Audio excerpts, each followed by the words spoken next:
Dear viewers, আসসালামু আলাইকুম। আশা করি আপনারা সবাই ভালো আছেন। আপনাদের সকলকে বিডি ফ্যাক্ট নিউজ 24 এর সংবাদে স্বাগতম। সাথে আছি আমি নাহিদ হাসান।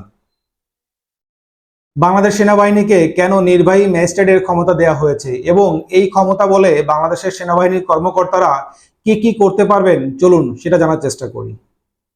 আইন, বিচার ও সংসদ বিষয়ক মন্ত্রণালয়ের উপদেষ্টা আসিফ নজরুল জানান, বাংলাদেশের অন্তর্বর্তীকালীন সরকার বিশেষ পরিস্থিতি মোকাবেলার জন্য সেনাবাহিনীকে নির্বাহী ম্যাজিস্ট্রেটের ক্ষমতা প্রদান করেছেন।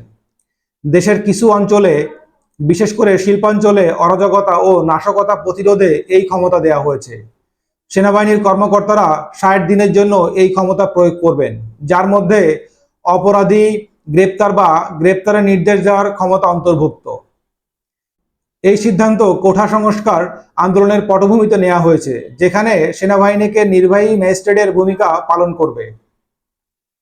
এর মধ্যে সেনা কর্মকর্তারা অপরাধ সংঘটিত হলে অপরাধীকে গ্রেপ্তার বা গ্রেপ্তার করার নির্দেশ দিতে পারবেন এবং 2 মাসের জন্য ফৌজদারি অপরাধের বিভিন্ন ধারায় ব্যবস্থা নিতে পারবেন।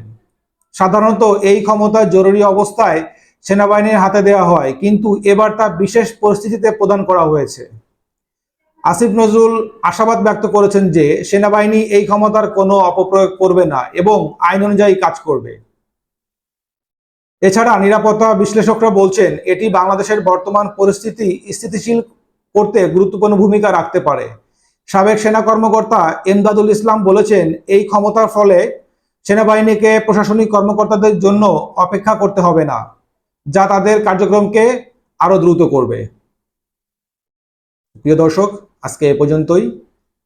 আপনারা সবাই ভালো থাকবেন। টিল দেন, আল্লাহ হাফেজ।